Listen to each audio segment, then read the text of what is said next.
Call 911, I'm a killer. You know I hate to confess. 7 gallons of 14 medics to be determined choking, 3375 Lakeview Drive. Leticia Mccormack faces a murder charge, 3 counts of torture, and 3 counts of willful child cruelty. Her father, Stanley Tom, faces the same charges. Her mother, ADELLA Tom, faces torture and willful child cruelty charges, but is not charged with murder. 11-year-old Arabella Mccormack endured more than 700 acts of abuse from her adoptive parents and adoptive grandparents. They worked as a team to torture the beautiful little girl until her little body could no longer endure any more abuse, and she passed away on August 30th, 2022. Hello, my name is Holly. Welcome to the Murder She Shed, the place we discuss rarely told true crime and breaking cases right from my she shed, along with my 2 dogs who have joined me today. Simon often does, but Max, he's behind me. He's always hiding behind me. I don't know. He's camera shy, I guess. Make sure you hit that subscribe button down there. You know that one? Just so you can come join me anytime you want right here in my little she shed. And I'll be here for you. Right here waiting. A girl can get lost in this big YouTube world. I'm going to get this out. So, when you hit the like, the comment, the subscribe, it really helps a girl out. If you don't like a southern gal, then you came to the wrong she shed. You should go join Karen up north somewhere. This is one of those cases where viewer discretion is advised because it does involve children. This case is especially heartbreaking because so many individuals knew about Arabella's abuse and yet did nothing to stop it. Arabella was adopted by Brian and Leticia Mccormack when she was just 7 years old, along with her 2 younger sisters who were 2 and 3 years old. Brian McCormack worked for U.S. Customs and Border Protection, and his wife Leticia was a ministry leadership program coordinator at a megachurch in San Diego, California, called Rock Church. Leticia McCormack also volunteered at the San Diego Police Department as a crisis interventionist. Her parents, Stanley and ADELLA Tom, also volunteered with the San Diego Police Department. Arabella and her younger sisters are children of Native American Indian heritage. They were removed by Child Welfare Services from their tribal parents and put up for foster care and adoption. Their bio mother had bipolar disorder and suffered from a bipolar episode which made her unable to care for the little girls. Tribal Family Services was involved in the girls' custody proceedings until the adoption was finalized in July of 2019 and was supposed to have been notified of any complaints of abuse. There were complaints to Child Welfare Services early as August 27, 2019, but Tribal Family Services was never notified of these complaints. Had CWS contacted the tribe, they would have learned that the tribe had serious concerns about the children being placed with the McCormacks. Tribal Representative Karen Coe believed that something wasn't quite right. You know, that feeling a woman gets sometimes. Well, she felt that with the McCormacks. The McCormacks wouldn't make the children accessible for any visits. Ms. Coe said that the children's bedrooms looked like a dungeon and that the McCormacks exhibited strange behaviors. In fact, the tribe had considered asking the court to remove the girls from the McCormacks' custody before the adoption was finalized. Had CWS informed the tribe about the complaints of abuse, the tribe would have shared its concerns and the adoption would have been stopped right there. Their first complaints came from Arabella's school at Highland Elementary School. Her then foster parents, Brian and Leticia, told the school Arabella could only have 1 Dixie cup of water a day at school. They also told the school that Arabella was made to sleep on the floor at home without a pillow because she was being disrespectful. They also told the school Arabella was not allowed to use markers or scissors because she was self-harming. They also told the teachers to only allow her bathroom access 2 times a day while she is at school, at 9:45 and 11:45. If those are not red flags for abuse, I don't know what is. I mean, control to that extent is a little bit above and beyond what it should be. It's just really disturbing. A teacher also told CWS that Arabella's stomach was hurting. Arabella then asked the teacher, "Do you know the movie Annie?" She then told the teacher, "I am not like Annie," because when she was adopted, all of her hurts went away. Now, how heartbreaking is that for a little girl to tell you that? That would have broke my heart. Right then and there, I would have been doing everything I could to get that little girl away from these people. Because, you know something? All these red flags, something's not right. Although they told CWS, nothing was done. After 3 attempted contacts with Brian and Leticia finally called the CWS workers back and said, "Oh my goodness, come over and talk because we have nothing to hide." After CWS showed up at the McCormack's home, Leticia told the worker that because Arabella had been having stomach problems, her doctor had restricted her diet and drinks. Water. I've never heard of a doctor restricting water on a child. Maybe like if they were having surgery or something like that. Yeah, maybe, but no, you just don't naturally, "Oh, my stomach hurts. You don't need water." Nope, never heard of that one. Leticia said she had a big meeting with the school about this, letting them know the reason Arabella was being restricted from the snacks and sweet. Leticia denied using any physical discipline. Then the worker interviewed Arabella, but instead of separating her from her mother, Leticia, she was sitting in the same room as Arabella and the worker. And of course, at that point, Arabella's going to deny any abuse. She's scared of her adoptive mother. She's not going to tell the truth. That's just common sense. Why do they always interview these children in front of the people that are accused of abusing them? I will never understand that. When the worker contacted Brian, he also denied the accusations and said they were all bogus. The caseworker closed the case as unfounded. Less than a month after the social worker investigating the report closed their investigation, CWS got another call, again from someone tied to Arabella's school.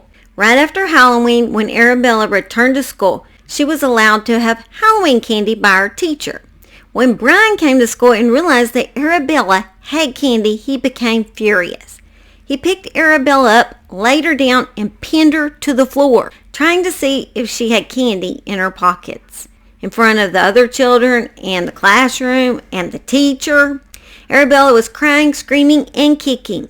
Brian was asked to leave. Arabella later told school workers that once at home, her parents stripped her of her pants and dumped cold water over her head. And that evening, she was not allowed to eat dinner with the rest of the family. And the only food she was given was beans. The complainant told CWS that the McCormacks were mentally abusive. Once again, a social worker made a surprise house call, and once again, no luck. Though this time, the caseworker noted cars in the driveway. Again, instead of a surprise home interview, the caseworker set up a planned visit. 1 week after the incident, while Arabella's alleged abusers were in the kitchen, the caseworker interviewed Arabella in the living room. And of course, Arabella said things were just fine. Again, there's no record that a caseworker visited Arabella at school. Leticia told the investigator Arabella wasn't allowed to have candy because sugar made it difficult for her to calm down. She also said Arabella was having dental issues and again noted past stomach problems. Leticia also told the social worker that Arabella had ADHD, PTSD, and oppositional defiant disorder. Leticia said she had been trained that cold water calms down a child when they are raging. I have taken a lot of child care classes because I watched children and worked at daycare for years, and I have never heard this. This is something new I have never heard. No, I can't recall that one from my memory. Did the caseworker fall for this? Apparently, maybe she did, since it was dropped again. Case was dropped again. Caseworker once again ruled the abuse report as unfounded. But this time, Arabella's foster parents, soon-to-be adoptive parents, told the caseworker they were pulling Arabella out of public school and would be homeschooling her. Red flag, red flag. Duh, I'm not a caseworker and I know this. Once again, Tribal Family Services was not contacted by CWS. All 3 sisters were enrolled in Pacific Coast Academy in a homeschooling program where 2 teachers saw the girls every 20 days or so. So after this, the adoptions were finalized on July 2019. An officer at the San Diego Police Department, where Leticia and her parents volunteered, often visited the McCormack's home and also saw the girls at the police station. The officer knew how the McCormacks controlled the girls' eating and forced them to eat tiny amounts and chew very slowly. When the officer saw the girls, all 3 girls were underdeveloped and victims of prolonged starvation. Rather than report the girls' neglect and abused condition to authorities as required by law, the officer provided Leticia with a wood paddle. And when the first wood paddle broke, she then gave Leticia 2 new paddles. The officer knew that the wood paddles were used to hit the girls. She knew that excessive force was used to break the first paddle, and she provided 2 more paddles, with the exception that another paddle would be broken while hitting the girls. I wish I could tell you that this was not true, because it is almost too unbelievable to be true, but I found these allegations in court documents. It is really quite sickening and sad and awful and horrible. How could this occur? I don't know, it's mind-blowing to me that officer was involved in this sick abuse and torture of these little girls. For 3 years after their adoption, all 3 girls were abused by the adoptive parents and grandparents. Leticia told Brian to give Arabella no chances when she ate her cereal, that her spoon should not be heaping and should be almost level. If she overloaded her spoon or looked around while eating, she was smacked. At times, Arabella was forced to exercise while wearing plastic bags and wet clothes. The girls were forced to exercise excessively, sometimes by running up and down stairs repeatedly. They were refused permission to use the bathroom and forced to urinate and defecate on themselves. Brian encouraged his wife to let one of the girls sit in her own way, saying she can soak in that shit and get sick. Bella will be done soon, and we will only have 2 to worry about, he said. The 3 girls were hit with paddles and sticks and left with broken bones. They were isolated to their dark rooms for punishment. Arabella was punched in the face numerous times by her own grandmother, ADELLA Tom. Arabella was covered in bruises and had several bone fractures. At Leticia's church, she told the prayer group that Arabella had bad behaviors and that they couldn't have people over, and that there was spiritual warfare and demonic activity with Arabella. I've also never heard of this, but apparently Rock Church had its own child abuse investigator.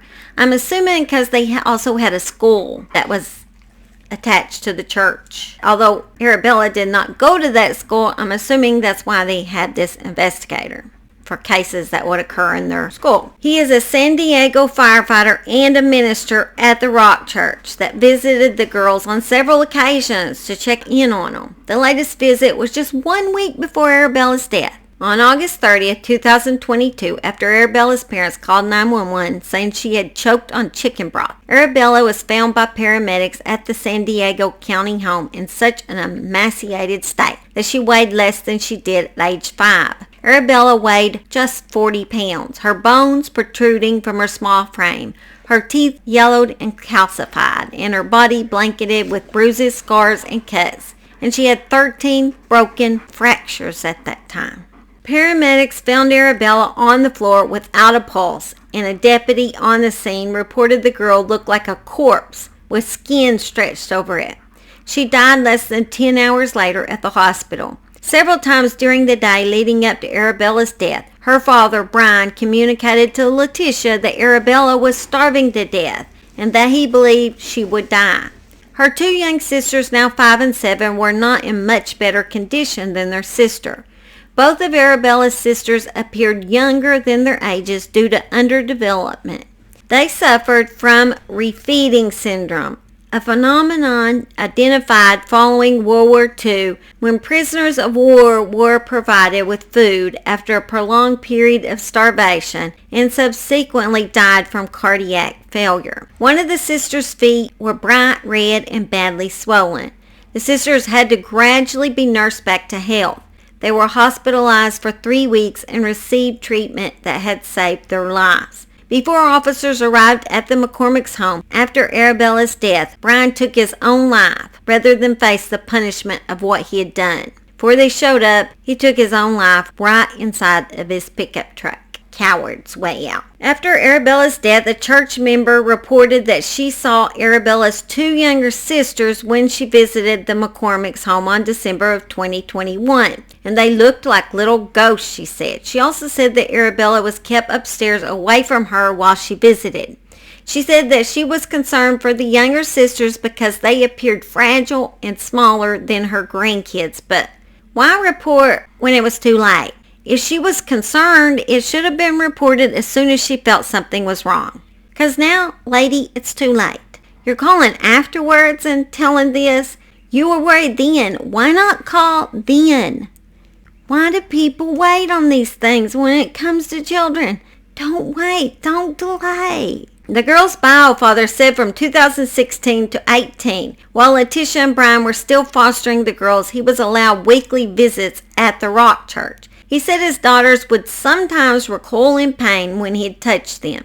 He added that the children were always hungry and would eat large amounts of food he would bring to visitations.